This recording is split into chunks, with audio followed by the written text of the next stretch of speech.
Escrito de Frank D. Cotter, La gran hambruna en la China de Mao. Historia de la catástrofe más devastadora de China, 1958 a 1962. Quinta parte. Los más vulnerables. 28.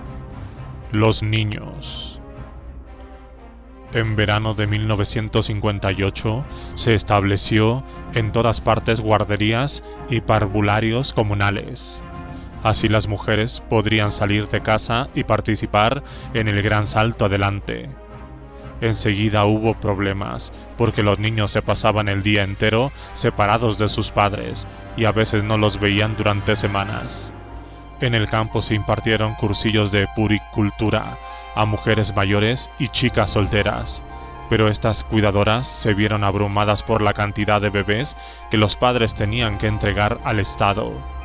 Y como la industrialización acelerada chocó con la falta de mano de obra, incluso las cuidadoras se vieron obligadas a trabajar en el campo y en las fábricas, y los niños recibieron unos cuidados mínimos. Los edificios de los centros infantiles estaban a menudo ruinosos, y en algunos casos ni siquiera había propiamente edificio, sino que había que pasar con una choza de barro o un cobertizo abandonado, y no se ejercía un verdadero control sobre los niños. En el distrito de Daxing, cerca de la capital, tan solo una docena de los 475 parvularios a pensión completa disponía de un equipamiento rudimentario. Lo más frecuente era que los niños comieran y durmiesen en el suelo. Muchos de los edificios tenían goteras y algunos carecían de puertas y de cristales en las ventanas. Como las cuidadoras tenían una formación muy precaria, se producían accidentes a menudo. Los niños tropezaban con hervidores y se hacían quemaduras. La negligencia llegaba a tal punto que en un centro se encontraron varios niños de entre 3 y 4 años que no sabían andar. La Federación de Mujeres calificó de atrasados un tercio de los jardines de infancia que había en los barrios de las afueras de Beijing. Incluso en la capital, las atenciones a los niños eran sumamente pobres. Un informe comentó que en las guarderías todo el mundo lloraba. Primero los niños que se habían separado de sus familias, después las jóvenes e inexpertas cuidadoras que no podían soportar la presión, y finalmente las madres que no querían confiar sus niños al Estado y también estallaban en lágrimas. La falta de personal cualificado también condujo al empleo de castigos corporales para mantener una apariencia de orden en aquellos jardines de infancia donde los niños se hacinaban. Eran habituales incluso en las ciudades. Uno de los peores casos que se conoce es el de una cuidadora que utilizaba una plancha caliente para castigar a los niños recalcitrantes y le quemó el brazo a uno de 3 años. Por otra parte, la incompetencia de las cuidadoras y las pésimas instalaciones contribuían a la difusión de enfermedades. Los platos y cubiertos se compartían y no se apartaban a los niños enfermos, de modo que los gérmenes colonizaban jardines de infancia enteros. Incluso en las condiciones relativamente buenas de Shanghái, los bebés podían pasarse todo el día con la ropa interior llena de excrementos. Las infecciones abundaban en Beijing. En la fábrica de algodón número 2, el 90% de los niños estaban enfermos, por lo general de sarampión y varicela. La sarna y los gusanos también eran habituales. Había una mortalidad elevada. En los barrios de las afueras abundaban las moscas y los jardines de infancia apestaban a orina. El envenenamiento de comida era habitual y mataba a muchos niños. 4 de cada 5 sufrían diarrea. Asimismo, algunos de ellos padecían raquitismo. Al generalizarse la hambruna, el edema también se volvió muy común y los cuerpos empezaron a hincharse de líquido. 2 de cada 3 niños de un jardín de infancia que se investigó en Nanjing sufría de retención de agua. Muchos de ellos también padecían tracoma, una enfermedad infecciosa de los ojos, y hepatitis. Los abusos eran frecuentes. Los robos de comida en los jardines de infancia eran habituales, porque adultos despiadados se quedaban con las raciones destinadas a los niños indefensos. Esto ocurría en 3/4 partes de los jardines de infancia de Guangzhou. Fuera por robo descarado, fuera por el método más disimulado de manipular la contabilidad. En un caso que se dio en Nanjing, todas las raciones de carne destinadas a los niños acabaron en el domicilio del director Li Darao, que también se quedó con todo el jabón. En otros establecimientos de la misma ciudad, la carne y el azúcar se repartían a partes iguales entre el personal. Los abusos en el campo eran más frecuentes, pero están menos documentados. En noviembre de 1960, 1 o 2 bebés murieron cada día en el distrito de Qinzhou, Hubei. El personal de los centros se quedaba casi toda la comida. Finalmente, cuando el Estado empezó a hundirse en el caos, los jardines de infancia dejaron de funcionar y los niños quedaron al cuidado de los aldeanos. Para poner un solo ejemplo, el número de instituciones para el cuidado de los niños que existía en Guangdong pasó de 35.000 a 5.400 durante el año de 1961. Cuando los niños tenían edad suficiente para ir a la escuela, se les hacía trabajar. Un programa de trabajo y estudio que el gobierno central lanzó en otoño de 1957 exigía que todos los estudiantes participaran en trabajos productivos, lo que en la práctica equivalía a que emplearan en ello la mitad del tiempo que pasaban en la escuela. Esto fue antes de que el gran salto adelante hubiera empezado siquiera. En otoño de 1958, durante la movilización para la obtención de acero, los niños no se encargaban tan solo de buscar chatarra y ladrillos viejos, sino que también manejaban los hornos, una tarea tan fatigosa que algunos se desmayaban después de los largos turnos sufriendo el calor. Cientos de escuelas primarias de Wuhan abrieron varias fábricas para contribuir al esfuerzo de industrialización. Los niños de las escuelas se pasaban todo el día en las instalaciones y dormían en condiciones primitivas. A veces llegaban a dormir 3 niños en una sola cama bajo techos con goteras. Las clases podían suspenderse durante varias semanas seguidas porque se entendía que el mundo del trabajo colectivo era el centro del desarrollo individual. Los padres preocupados no tenían otro remedio que colarse de noche en el edificio para cerciorarse de que sus hijos estuvieran bien. La resistencia pasiva tuvo efecto y a principios de 1959 algunos de los niños ya solo atendían a clases formales y evitaban la experiencia del trabajo. Unos pocos dejaban la escuela. En Nanning, muchos de los que evitaban las clases se quedaban en casa, pero una cuarta parte se puso a trabajar en las fábricas. Lo sabía que trabajaban para la policía. Los niños habían de contribuir a las labores productivas, pero a muchos de ellos se les ponía a trabajar sin las condiciones adecuadas. Los accidentes eran habituales y cientos de pequeños murieron en el gran salto adelante. 7 niños que trabajaban en el canal de Gansu murieron al venirse abajo un margen. 8 murieron en Shandong, mientras trabajaban en un horno en malas condiciones, al desplomarse encima de ellos una pared. La mayoría de los niños del campo no podían permitirse el lujo de ir a la escuela. Se esperaba que trabajaran en los campos, transportaran estiércol, cuidaran del ganado o buscaran leña para la cantina. En buena medida seguían prácticas tradicionales porque siempre se había contado con que los niños de familias pobres ayudaran a sus mayores. Pero la colectivización impuso un régimen mucho más duro porque el trabajo había pasado a ser propiedad de la colectividad y ya no del individuo ni de la familia.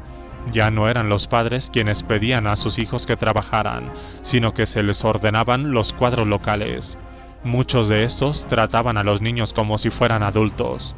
A Tang Shou-kun, una niña de 13 años, se le mandó que transportara 41 kilos de hierba cortada. No muy lejos de ella, un chico de 14 años tenía que acarrear 50 kilos de estiércol. Una severa lógica regía las relaciones entre gobernantes y gobernados en todo el país. Como no había comida suficiente para todos, se otorgaba un trato de preferencia a los trabajadores más capaces y se maltrataba a los que se consideraban improductivos. Niños, enfermos y ancianos. Los archivos del partido proporcionaban listas largas y dolorosas de ejemplos. Ai Long, un niño de 13 años que cuidaba a unos patos en Guangdong, fue sorprendido mientras cavaba en busca de raíces que comer.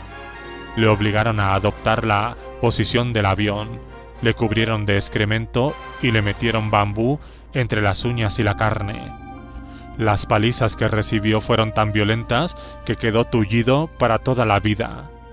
En el distrito de Luoding, Guangdong, el cuadro local Ku Bendi apaleó hasta la muerte a un niño de 8 años que había robado un puñado de arroz.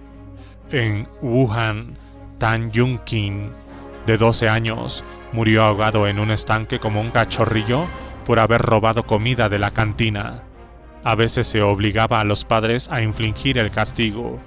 Un niño robó un puñado de grano en el mismo pueblo de Hunan donde se había ahogado a Tan Yunqing, y el dirigente local Xiong Shangming obligó a su padre a enterrarlo vivo.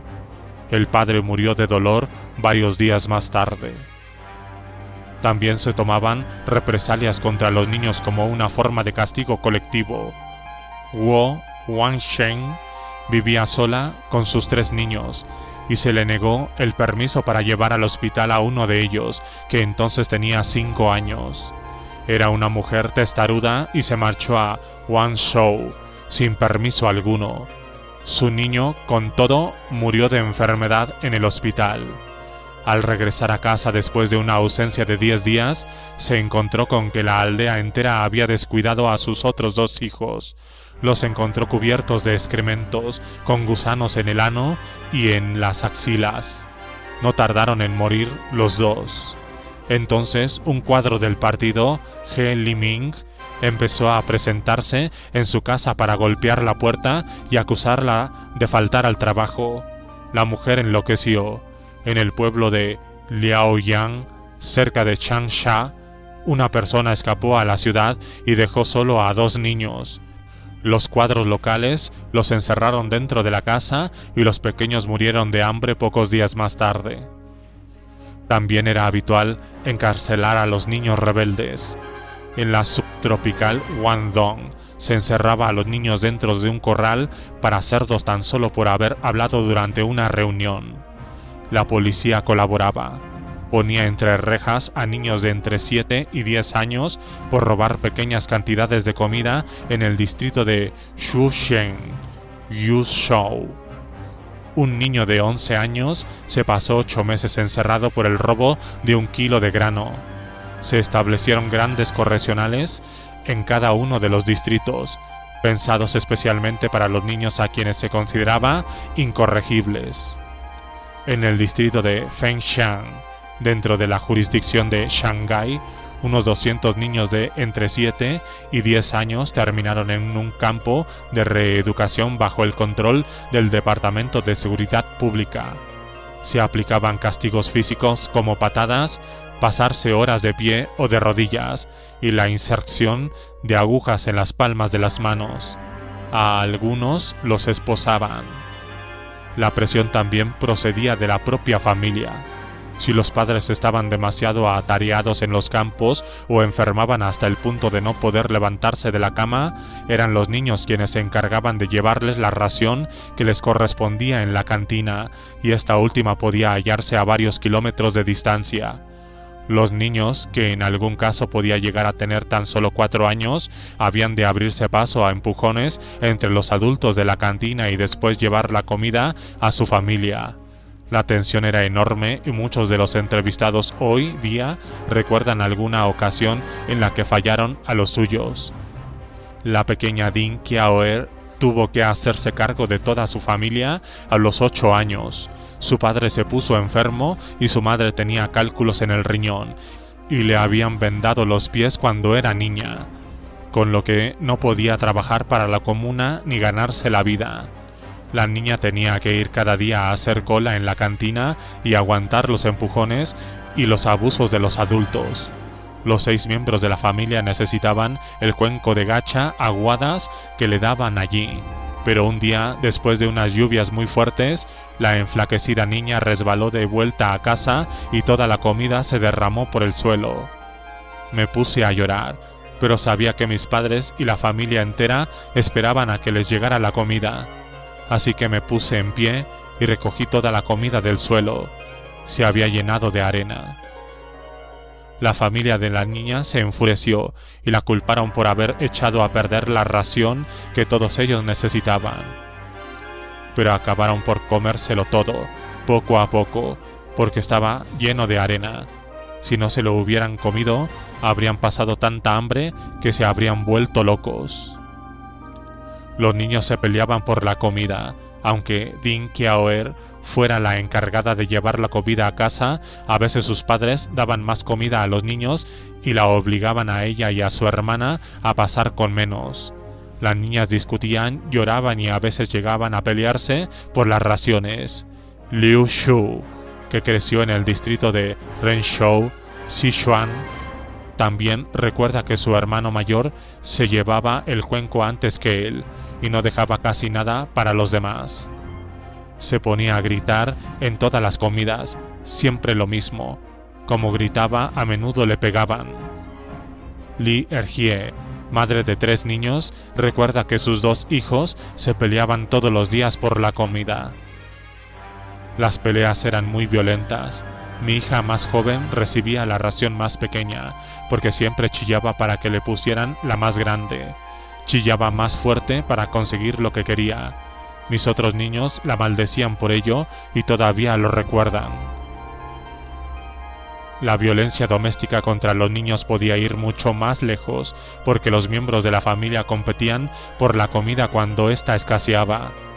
No es fácil encontrar información sobre este tema, pero a veces los informes policiales reflejaban las complejas dinámicas familiares que surgieron en aquellos tiempos. En plena hambruna se notificaban 2 casos mensuales de asesinato por violencia doméstica en Nanjing. La mayor parte de la violencia procedía de los hombres e iba dirigida contra las mujeres y los niños, si bien 1 de cada 5 víctimas era un anciano. En la mayoría de los casos, el asesinato se debía a que la víctima se había convertido en una carga. En Liuhe, los padres de una niña paralítica la arrojaron a un estanque. En Jianpu, un niño mudo y probablemente discapacitado psíquico de 8 años robó repetidamente a sus padres y vecinos. Su familia podía tener problemas por ello y una noche lo estrangularon. Conocemos unos pocos casos en los que de manera deliberada se dejó morir de hambre a un miembro de la familia. Así, por ejemplo, Wang Yuchang se comía habitualmente la ración que le correspondía a su hija de 8 años. También la obligó a dejar de usar la chaqueta y los pantalones de algodón durante el invierno. La niña acabó por morir de hambre y de frío. En el campo, de acuerdo con una tradición contra la que el Partido Comunista apenas si pudo hacer nada, los niños se vendían o se regalaban cuando su propia familia ya no podía alimentarlos. En el distrito de Neiqiu, Hebei, Chen Shenyuan no podía seguir dando de comer a su familia de 6 personas y entregó a su hijo de 4 años a otra familia de la aldea. Envió al de 7 años con un tío de un distrito vecino. En Chengdu, Li Hergie dio a una de sus 3 hijas a su hermana, pero otros miembros de aquella familia sentían desagrado ante la recién llegada, y la suegra era una mujer con mal temperamento que favorecía descaradamente a su propio nieto. ¿No tenemos comida ni para nosotros mismos y quieres que mantengamos a la perra esta? Se quedó con toda la comida que se había destinado a la niña adoptada. Esta tenía tan solo 4 años y la enviaban cada día a buscar verdura a la cantina, y tenía que aguantar los empujones y codazos de los adultos en la cola. A menudo se desmayaba por culpa del hambre. Su familia adoptiva no cuidaba de ella, y varios meses más tarde su madre fue en busca y la encontró llena de piojos. Pocas eran las familias que estaban dispuestas a aceptar nuevas cargas en las hambrientas zonas rurales, pero ello también las sabía que abandonaban a sus hijos. Los que tenían suerte eran abandonados en las ciudades. Algunas familias hacían grandes esfuerzos por franquear el cordón que separaba la ciudad del campo. Tan solo en 1959 se llegaron a encontrar hasta 2.000 niños abandonados en Nanjing, 4 veces más que en toda la década del régimen comunista anterior al Gran Salto Adelante. 6 de cada 10 eran niñas, y una tercera parte del total tenían 3 o más años. La mayoría estaban enfermos, y unos pocos eran ciegos o tenían otras minusvalías. A juzgar por los acentos de los que sabían hablar, muchos de ellos provenían de la provincia de Anhui, otros de los pueblos cercanos de Nanjing. En algunos casos, los asistentes sociales pudieron entrevistarse con las familias. Lo más habitual era que éstas se justificaran con argumentos que respondían a la propia lógica de la colectivización. Algunos de los aldeanos daban la vuelta a la propaganda oficial y decían: «Los niños pertenecen al Estado». Las imágenes de la abundancia que reinaba lejos de las aldeas, de la riqueza y la felicidad que se vivían en las ciudades, también tuvieron su importancia. Una idea habitual en el campo era que el niño podía entrar en la ciudad y gozar de una vida feliz, porque una vez allí crecería en la prosperidad. Pero detrás de estas racionalizaciones se ocultaban historias más trágicas, como es el caso de un niño de 13 años llamado Shi Liu-hong. Vivía en una aldea en Hujiang. Su padre lo llevó a dar una vuelta por las montañas. Cansado y hambriento, se echó a dormir a la vera del camino, y al despertarse vio que su madre lo había abandonado. Esta era una de las maneras más habituales de perder un niño. El verbo perder, diu, se empleaba a menudo como eufemismo por abandonar. Una niña de 13 años contó que su padre había muerto 3 años antes y no quedaba comida en el pueblo. Su madre había empezado por perder a su hermano ciego de 14 años. Luego su hermano y su hermana menores se perdieron en las montañas, y finalmente fue ella la abandonada. Como muestra este último ejemplo, algunos niños los abandonaban de 2 en 2, quizá porque los padres tenían la esperanza de que continuaran juntos y se brindaran apoyo. Así, por ejemplo, un niño de 6 años acompañado por 2 bebés apareció llorando y llamando a su madre en las calles de Nanjing, pero también podían darse otras razones. Algunos acababan en la calle porque las mujeres del campo, desesperadas por conseguir alimento y techo, se volvían a casar en la ciudad con hombres que no querían críos. En algunos casos escribían la fecha de nacimiento del niño en un papel y se la sujetaban a la ropa con una aguja. En otros les dejaban una nota en el bolsillo. En unos pocos casos, las desesperadas madres llevaban directamente a sus hijos a la comisaría de policía. No disponemos de estadísticas fiables sobre el número de niños abandonados, pero en una ciudad como Nanjing se encontraron varios millones en un solo año. Durante el verano de 1959, las autoridades de Wuhan, la capital de Hunan, sacaban a 4 o 5 de la calle a diario. En el verano de 1961 había ya 21.000 niños en los orfanatos estatales de la provincia, y quizás se dieron muchos más casos que las autoridades no llegaron a registrar. Sin embargo, la mayoría de los niños se quedaban con sus padres hasta el fin. Por todo el país, en incontables aldeas, los niños hambrientos, con sus barrigas hinchadas y miembros esqueléticos, y sus cabezas pesadas que se bamboleaban sobre el cuellecito enflaquecido, morían en las chozas de los campesinos, en campos vacíos o en los márgenes de caminos polvorientos. Había aldeas del distrito de Yinghai, Hebei, donde los niños de 4 o de 5 años no sabían caminar. Los que sí sabían, no vestían más que una sencilla prenda sin forro y tenían que arrastrar sus pies desnudos sobre la nieve en invierno. Incluso en ciudades como Xiyanshuang, la mitad de los bebés morían porque las madres no tenían leche. En algunos casos los niños eran casi los únicos en morir. En un pequeño pueblo del distrito de Qionghai, Guangdong, 47 personas 1 de cada 10 murieron en el invierno de 1958 a 1959. De estas, 41 eran niños de edades variadas, las otras 6 ancianos. No obstante, contra toda probabilidad, a veces eran los niños quienes sobrevivían. En Sichuan se estimó que entre el 0,3% y el 0,5% de la población rural se componía de niños huérfanos, lo que equivalía a unos 180.000 o 200.000 niños sin padres. Muchos de ellos deambulaban por las aldeas, cubiertos de andrajos, sucios, desaliñados, sin otro recurso para sobrevivir que su propio ingenio, lo que a menudo significaba que vivían del robo. Los niños que se quedaban solos eran presa fácil. Sus cuidadores o vecinos los despojaban de sus escasas pertenencias: tazas, zapatos, mantas, ropa. Abandonada por las personas que conocían después de que se lo hubieran robado todo, Gao Yuhua, una niña de 11 años, tuvo que dormir sobre el heno y cubrirse tan solo con un trapo. Sobrevivió a base de triturar granos de mijo que se comía crudos, y un equipo de investigación dijo que parecía una niña primitiva de la edad de piedra.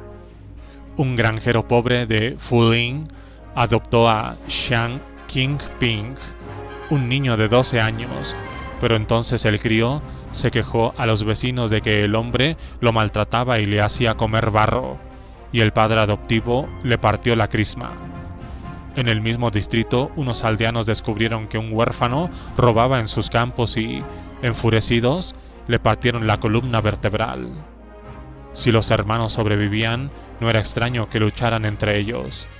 Entre los muchos casos de los que se informó, Yang Laosan, de 7 años, tuvo que sufrir que su hermano de 16 le pegara una paliza y le robara. Pocos meses después de quedarse huérfano, murió. Algunos de los huérfanos hacían gala de una extraordinaria resistencia, como demuestra la historia de Xiao Xiaobai, una mujer de conversación gentil y ojos tristes. Pocos años antes de que empezara el gran salto adelante, su familia se marchó de su pueblo nativo en Henan por mediación de un programa de reasentamiento que animaba a los granjeros a instalarse en la provincia de Gansu. Su padre tuvo que trabajar rompiendo hielo en las montañas, pero murió de hambre en 1959. Su madre estaba demasiado enferma para trabajar. Uno de los cuadros locales se presentó en la casa y aporreó la puerta, al tiempo que gritaba que los haraganes no recibirían comida. Otro matón local se presentó de noche y presionó a la madre para que se acostara con él.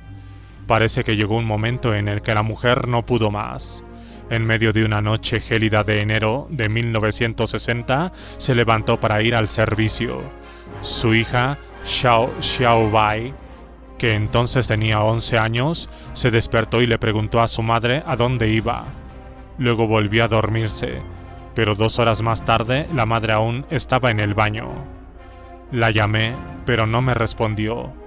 Estaba sentada allí, con la cabeza colgando hacia un lado, pero no decía nada.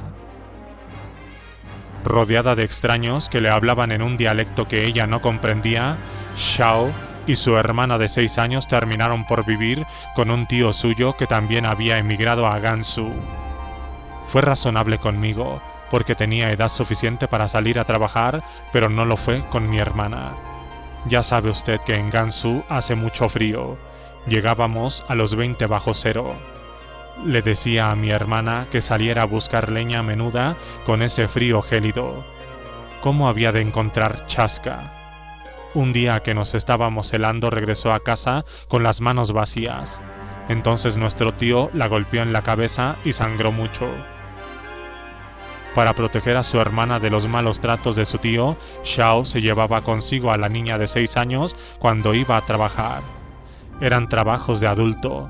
Cavaba canales y araba en el campo. Allí la niña también corría peligro. Una vez, mientras trabajaba, oí llorar a mi hermana pequeña y vi que alguien le hacía daño. Alguien le arrojaba bolsas de arena y la niña estaba rodeada de terrones de arena. Se le habían llenado los ojos de polvo y lo único que hacía era llorar y llorar. Xiao encontró a una pareja que había trazado planes para regresar a Henan. Vendió todo lo que tenía y compró 2 billetes por 10 yuanes. Una vez en Henan, por fin encontraron a su abuela, que acogió a las 2 niñas.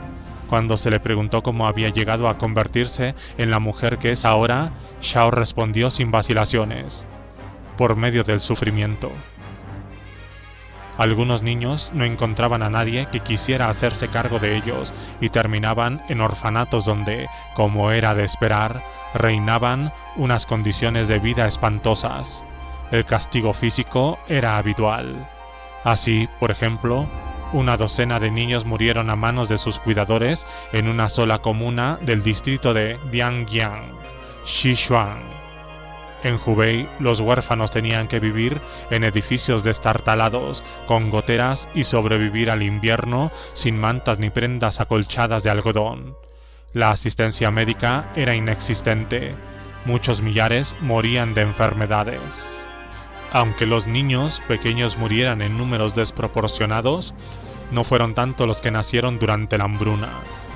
Los expertos en demografía se han valido de las cifras publicadas a partir de los censos de 1953, 1964 y 1982 para tratar de reconstruir el declive en los nacimientos durante la hambruna, pero se encuentran datos mucho más fiables en los archivos porque en una economía de mando las autoridades locales tenían que mantener un registro de la población. En la región de Qujing, Yunnan, donde la hambruna había empezado en 1958, los nacimientos cayeron de 106.000 en 1957 a 59.000 en el año siguiente. En el conjunto de Yunnan, el número de nacimientos bajó desde 678.000 en 1957 hasta 450.000 en 1958.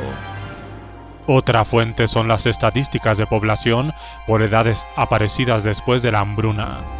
En Hunan, una provincia que no estuvo entre las más castigadas, la brecha es muy evidente en los niños que tenían 3 años en 1964, esto es, los que habían nacido en 1961. Son 600.000 menos que los que tienen 6 años, aun cuando estos últimos también debieron de sufrir. Por otra parte, había 4 veces más niños de 1 año de edad y 4 veces más niños de menos de 1 año de edad, pero ninguna de estas estadísticas registra los casos, que debieron de ser incontables, de niños que murieron pocas semanas después de haber nacido. ¿Qué incentivos podía haber para contar las muertes de bebés cuyo nacimiento, en plena hambruna, ni siquiera se había registrado?